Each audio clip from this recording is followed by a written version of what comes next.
If you ask me which of the Sherlock Holmes investigations struck you the most with its absurdity and at the same time ingenious design, the case of the League of Redheads immediately comes to mind. It was one of those cases where a real criminal adventure was hidden under a strange and seemingly insignificant outer layer.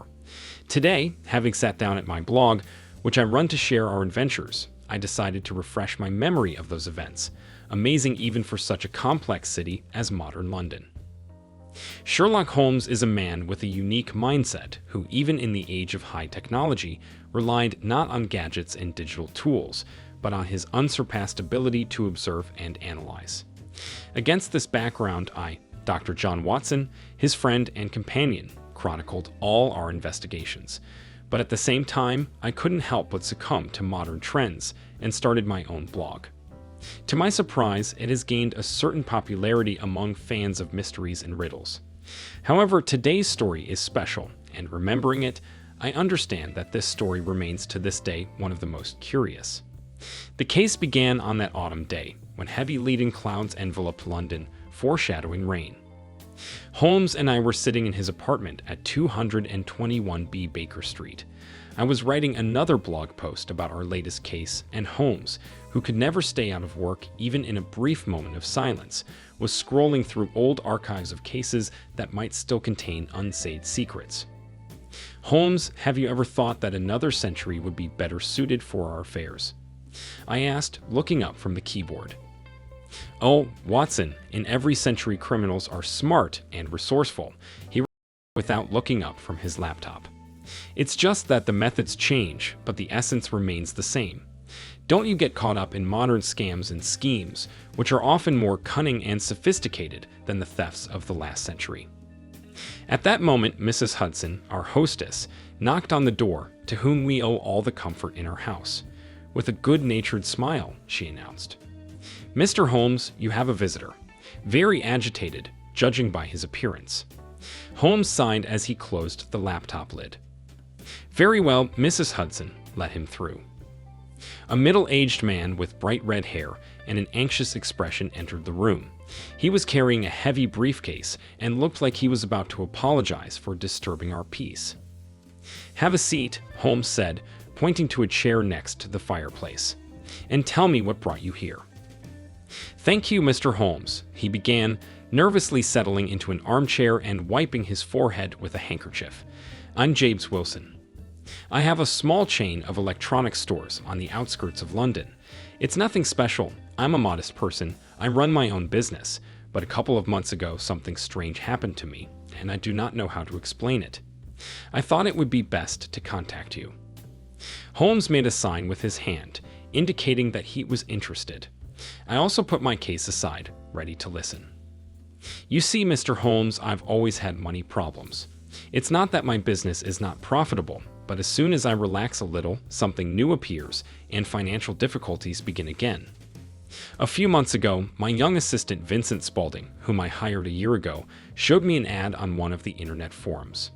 The ad was for red-haired people like me. At first I thought it was a joke, but then I thought, and why not?" Holmes raised an eyebrow. "What was in the ad?"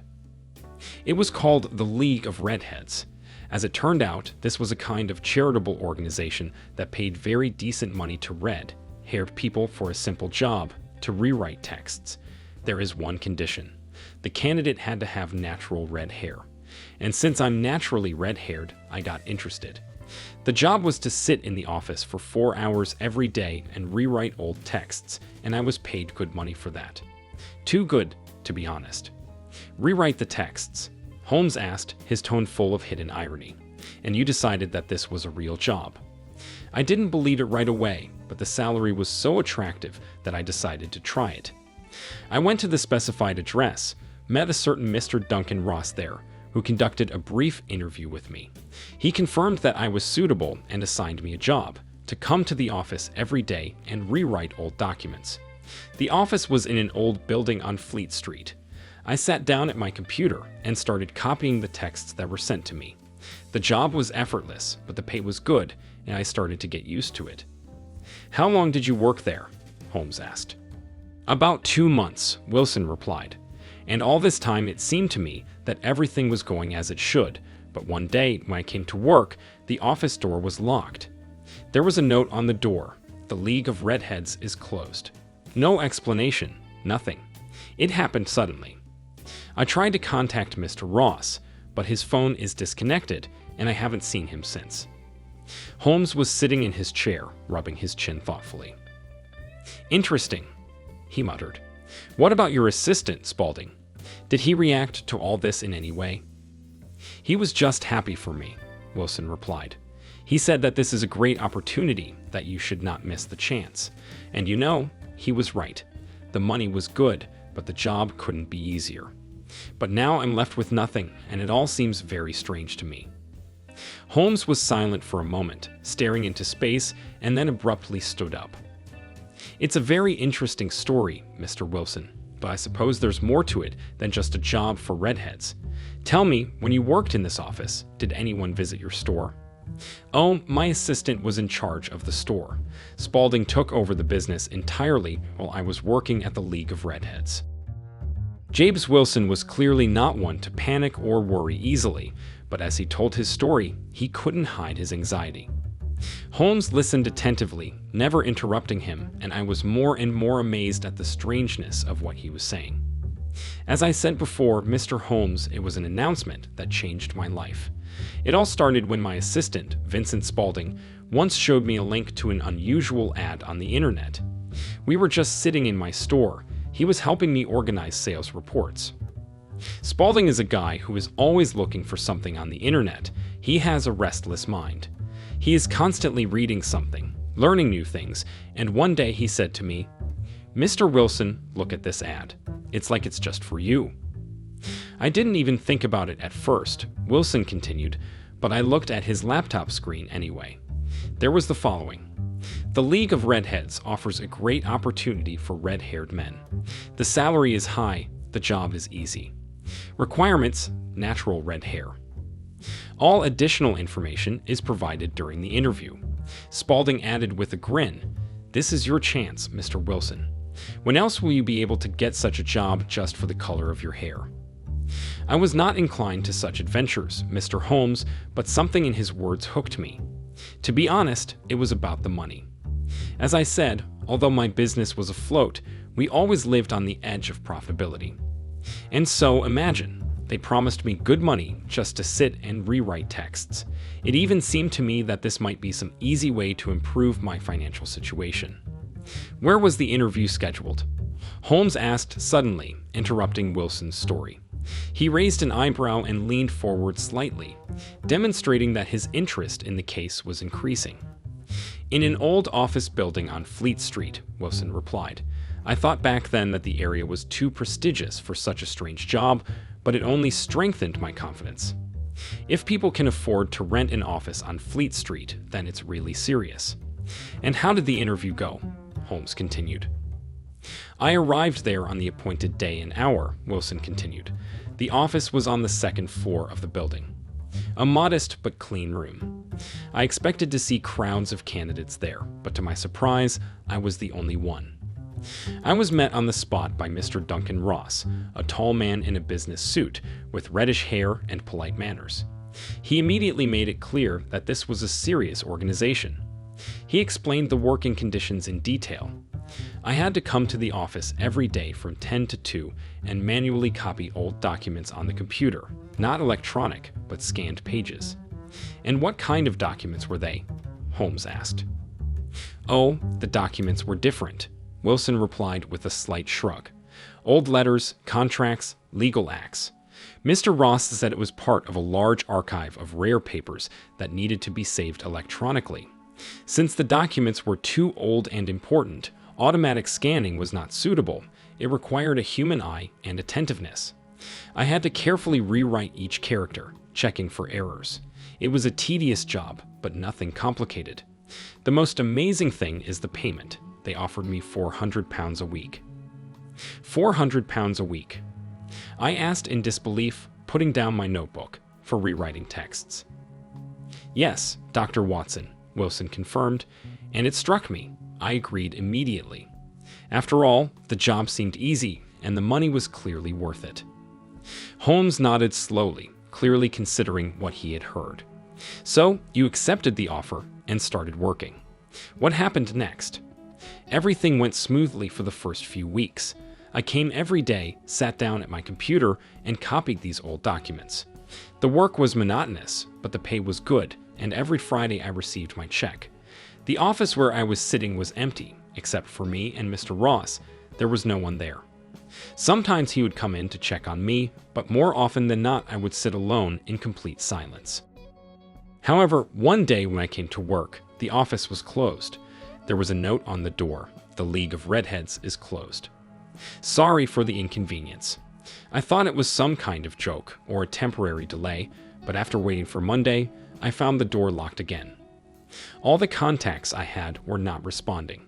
Mr. Ross just disappeared. And that's it, Holmes asked, squinting. That's right, Mr. Holmes. I tried to find Mr. Ross, but his phone was disconnected and his office was empty. I even thought it was all a hoax, but then why did they pay me so generously? Holmes rubbed his chin thoughtfully. He studied Mr. Wilson carefully, as if trying to discern some hidden meaning in every word he said. What do you think, Mr. Wilson? Did you find working in this League of Redheads too easy? What is it? He asked cautiously. I'd say she was weird, Mr. Holmes, but isn't it a dream to get paid for simple work? It bothered me that no one else came there, but I didn't complain. Well, Holmes said slowly, narrowing his eyes, I suppose it's not just the red hair. I think you'll need to tell me more about your assistant Spaulding and his role in your life over the past months. Sherlock Holmes was sitting in his armchair, thoughtfully rubbing his chin, and his eyes, as always, were directed somewhere into the void, beyond the edge of reality. When Wilson finished his story, there was silence in the room. I watched Holmes' expression, knowing that a plan had already begun to take shape in his mind. There was clearly more to this case than just a weird announcement for red-haired people. That's interesting, Watson, Holmes finally said, turning his head in my direction. Very curious.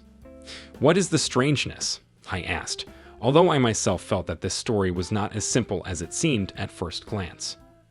Holmes got up from his chair, went to the window, and looked out at the gray streets of London. The League of Redheads, he said thoughtfully, almost to himself. The age of digital technology, and they hire a person to manually rewrite texts. This whole scheme smells like a lie from the very beginning. But why?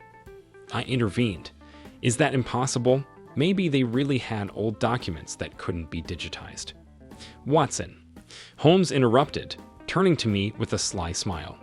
We live in an era when ancient documents can be scanned with high accuracy. Moreover, why do you need a person to manually rewrite them if there are technologies that do it faster and without errors? No, there's something else here. This is not just a quirk or a strange requirement. It's a cover story. A cover, I repeated, for what? Holmes walked over to his desk and opened his laptop. He quickly typed something on the keyboard and turned the screen towards me. Here, Watson, take a look. This is our old friend Google, trying to find references to the League of Redheads.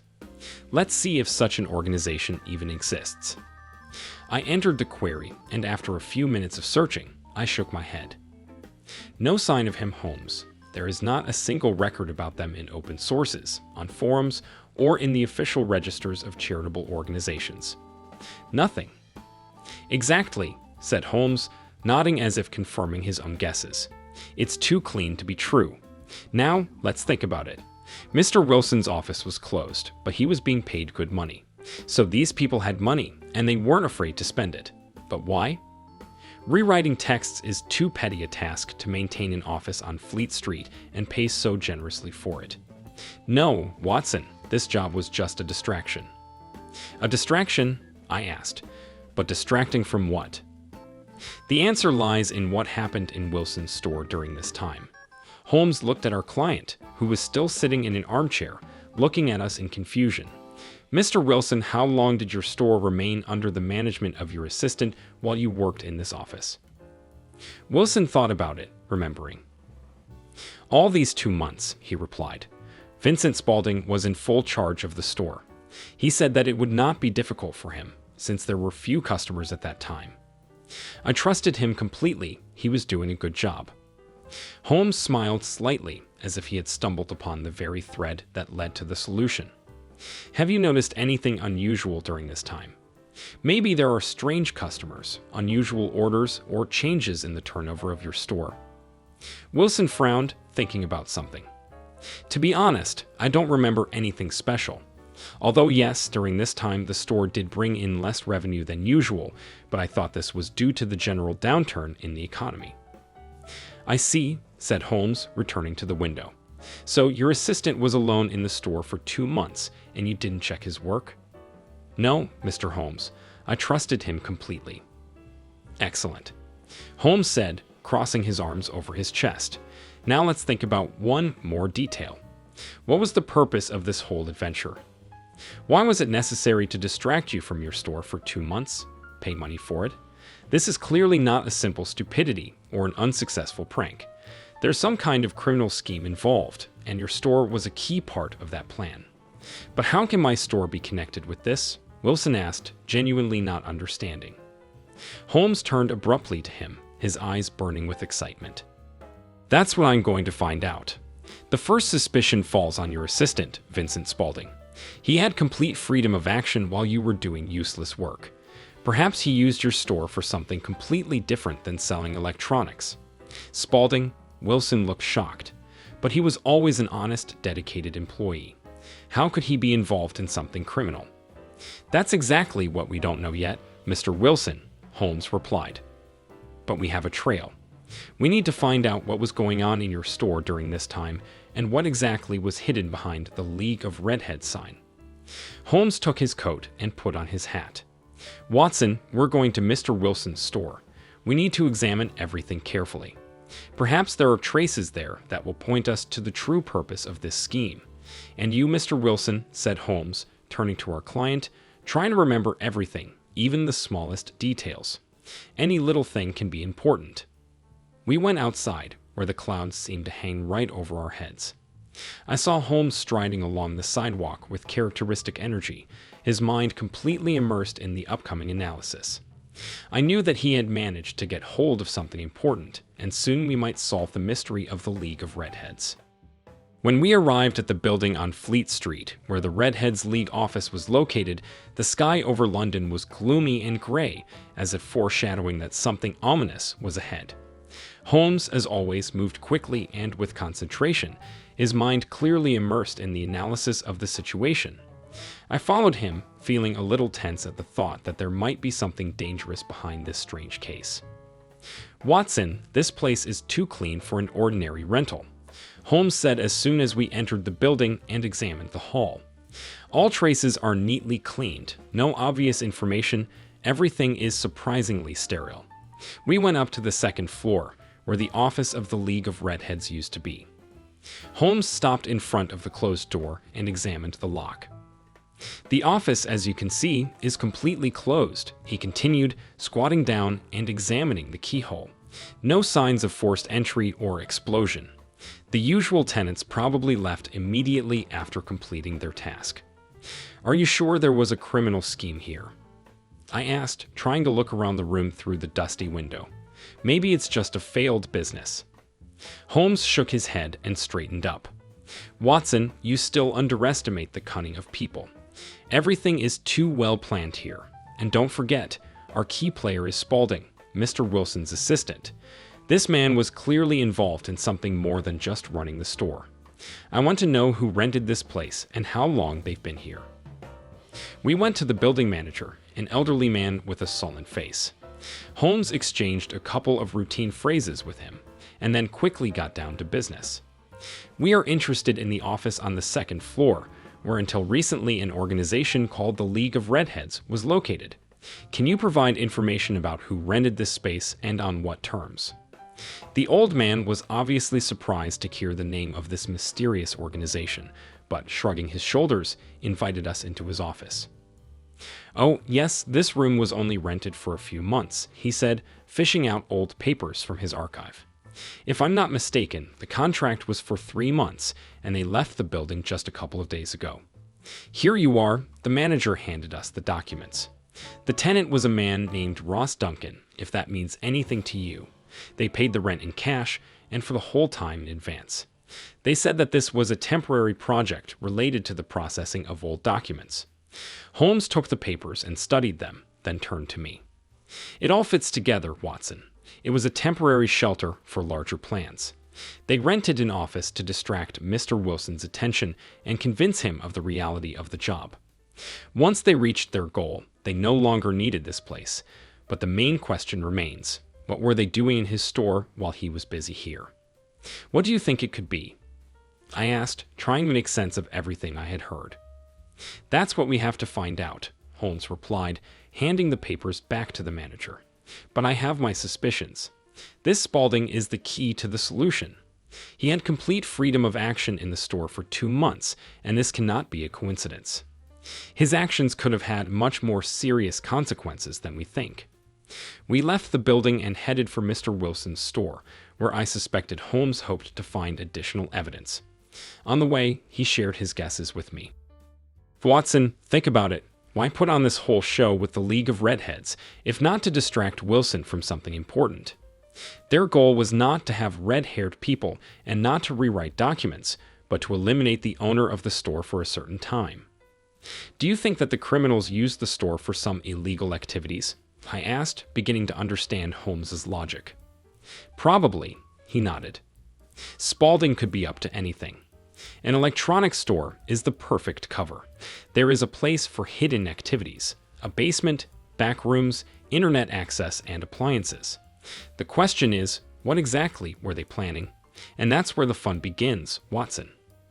When we arrived at Wilson's store, Holmes went straight to the basement. As soon as we got inside, Holmes began to closely examine every detail, from the door locks to the electrical wires. Watson, look, he said, pointing to the door in the basement.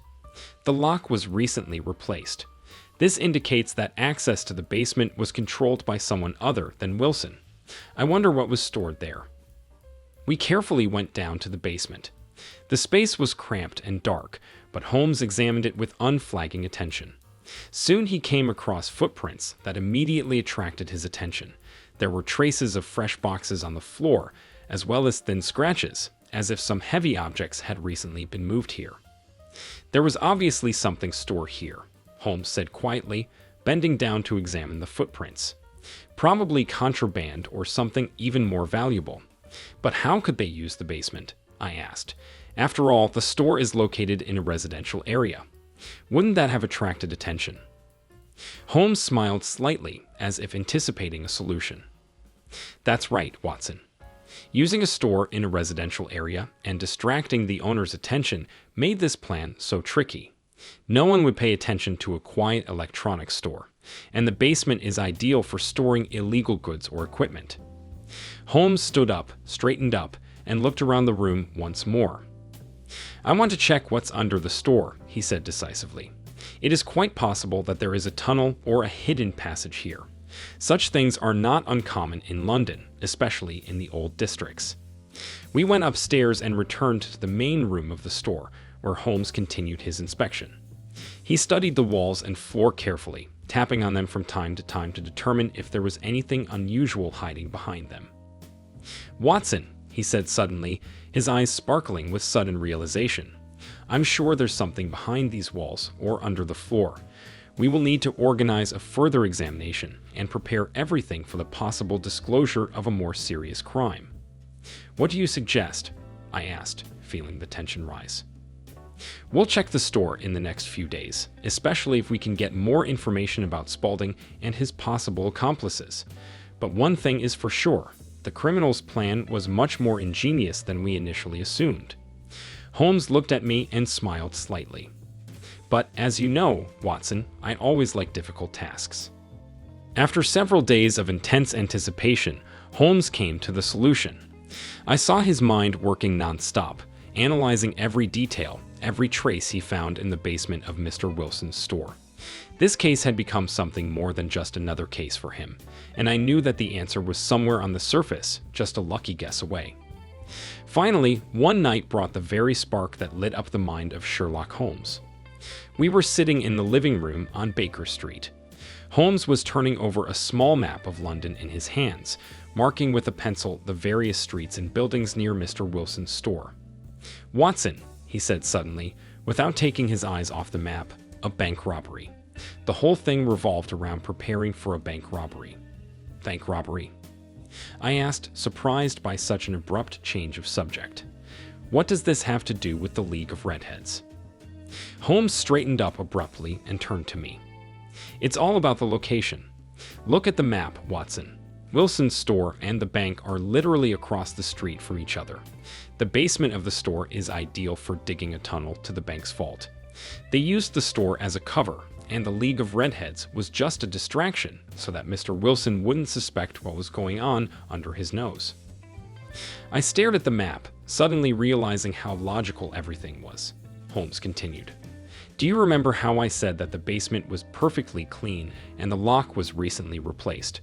They dug the tunnel for months while Mr. Wilson copied these useless documents. This whole performance was organized in order to remove him from the store and give the criminals time to complete their work. Wilson's assistant, Spaulding, was their key man." "But then why did they close the League of Redheads so suddenly?" I asked, trying to tie up all the loose ends. "Because they have almost completed their task," Holmes replied, rising energetically from his chair and holding up the card, pointing to the place where the bank was located. "The tunnel was almost ready. Now they could prepare for the crucial step of breaking into the vault. They removed the League of Redheads because they no longer needed a distraction role. All this was just a cover." I followed his reasoning closely, feeling that we were finally close to uncovering the whole scheme. "So, they're preparing for a robbery," I confirmed. "But how are you going to stop them?" "We'll set up an ambush," Holmes replied shortly, quickly putting on his coat. "We need to talk to Lestrade first. The police should know about this. If my calculations are correct, they will try to complete the robbery this very night." Later that evening, we met with Inspector Lestrade at the station. Holmes, as always, quickly and clearly stated the essence of the case, explaining how the League of Redheads was a distraction and how the criminals, digging a tunnel from the basement of Wilson's store, were preparing to rob a bank. Lestrade, although surprised by the scale of the scheme, immediately agreed with Holmes' plan. "If your guesses are correct, Mr. Holmes, then this is one of the most sophisticated robberies I've ever come across," he said. "We'll set up an ambush immediately. We need to seal off the basement and put people outside the vault. Make sure they remain invisible," Holmes added. "Criminals will be extremely careful. If they feel threatened, things can go awry." The ambush was carefully planned. The police took up positions around the bank and inside the basement of Mr. Wilson's store. Holmes and I watched from a nearby building, from where we could see both the entrance to the store and the bank. The whole area looked quiet and peaceful, but the atmosphere was tense as a taut string. "When do you think they will appear?" I asked Holmes, looking at the dimly lit street. "Not before midnight, Watson. They have to wait until everyone around is asleep to complete their work unnoticed. They probably have a schedule, and I'm sure they intend to finish tonight." Time passed slowly. We were sitting in silence, listening for any noise, when suddenly, about 2 o'clock in the morning, Holmes suddenly leaned forward. "Look, Watson," he whispered, pointing to the dark figures that had appeared in the alley. They were 2 men, one of whom we have already recognized. It was Spaulding, Mr. Wilson's assistant. They moved quickly and silently, heading for the store.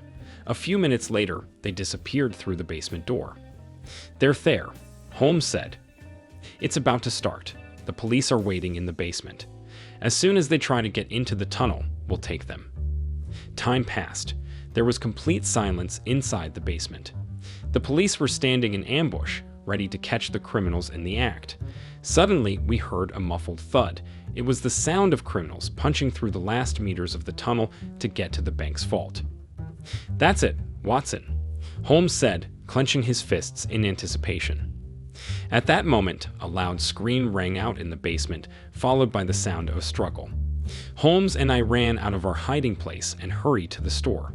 When we went down to the basement, Lestrade was already there, holding Spaulding and his accomplice in custody.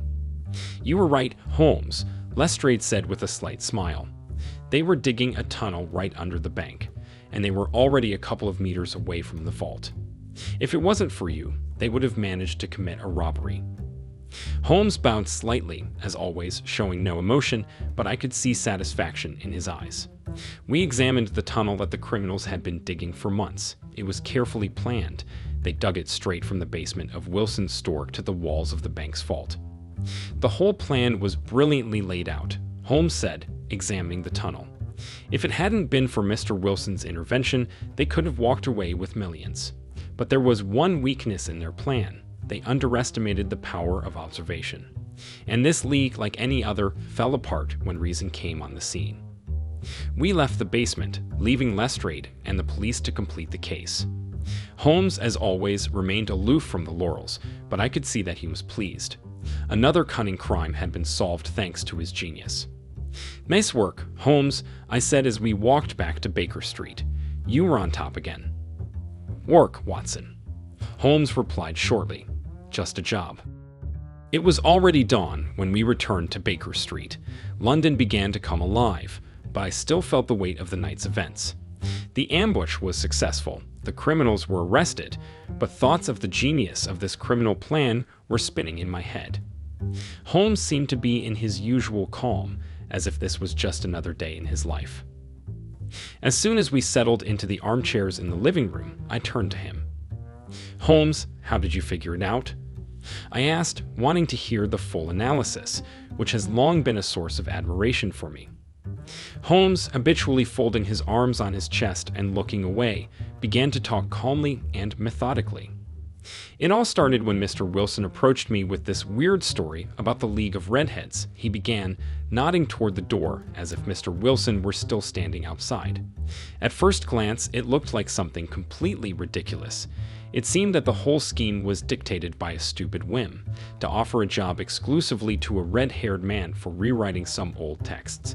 But it immediately became clear to me that such plans, being too simple and strange on the surface, often hide something more complex." I was silent, not wanting to interrupt his train of thought. "Mr. Wilson's red hair played a key role in this distraction," Holmes continued. "They were specifically looking for a person with a pronounced appearance, because it allowed them to create a stable image that would attract attention and inspire confidence. Red hair became a focus that Wilson had to fixate on, thinking that this was what made him chosen for the job. And yet, he did not notice that the essence was completely different." "So their target wasn't Wilson himself?" I asked. "Of course not," Holmes shook his head.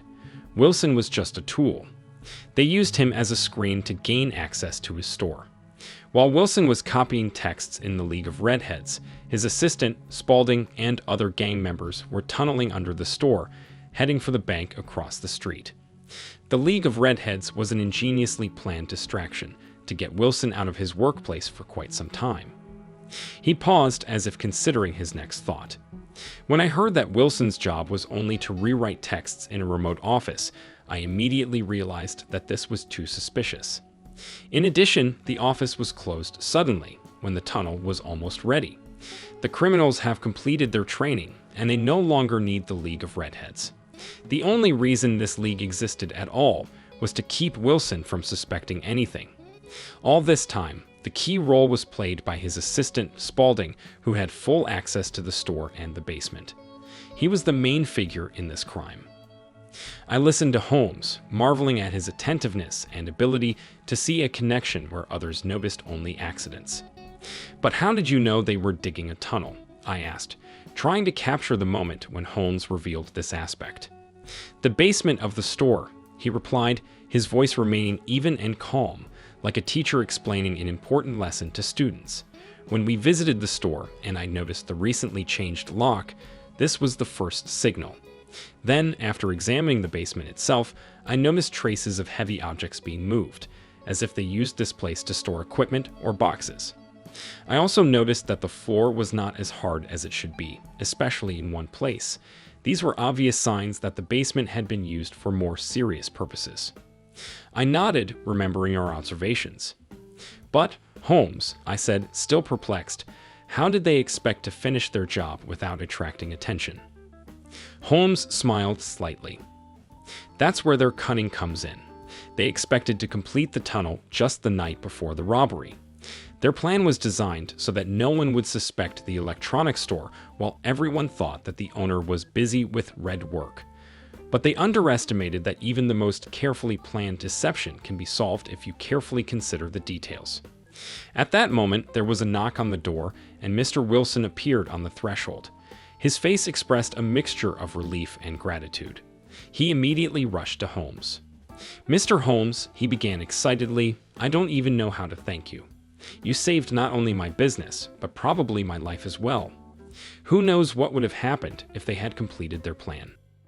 Holmes stood up, smiling slightly. "You're welcome, Mr. Wilson. Your story was very unusual, and it immediately caught my attention. I am glad that we were able to prevent a catastrophe. But how did you even guess that this League of Redheads was fake?" Wilson continued, still stunned by what was happening. "As I explained to Dr. Watson, your involvement in this case was only part of the distraction. All the attention was directed at your appearance to create the illusion of strangeness. But when I realized that the job you were offered was completely meaningless, I suspected something more. The main goal is to distract your attention and provide free access to your store for your assistants." Wilson nodded slowly, digesting what he had heard. "I never would have thought that my red hair would play such an important role in a bank robbery," he joked, trying to regain his composure. Holmes smiled, but then became serious again. "Criminals know how to use human nature to their advantage. Your bright appearance has become a tool for them, but do not worry too much. Now they are behind bars, and you can continue your business." Mr. Wilson shook Holmes's hand gratefully and turned to me. "And thank you, Dr. Watson. If it hadn't been for you and Mr. Holmes, I don't even know what would have happened. You saved me." "Glad to help, Mr. Wilson," I replied with a smile, feeling satisfied that we were able to stop the criminals again. When Wilson had gone, I turned to Holmes. "You're on top again, Holmes," I said. It was like a huge chess game where you saw a few moves ahead. Holmes shrugged his shoulders modestly, as always. "It was an interesting case, Watson. Every time you come across such intrigues, you realize that the human mind is the greatest tool for both good and evil. But fortunately, this time we were one step ahead." We both fell silent, enjoying a brief moment of silence. London outside the windows was waking up and living its normal life, while somewhere in the police station the criminals from the League of Redheads were thinking about how their cunning plan was destroyed by the genius of Sherlock Holmes. Thank you for watching this video to the end. If you liked it, please like it and subscribe to the channel. See you soon.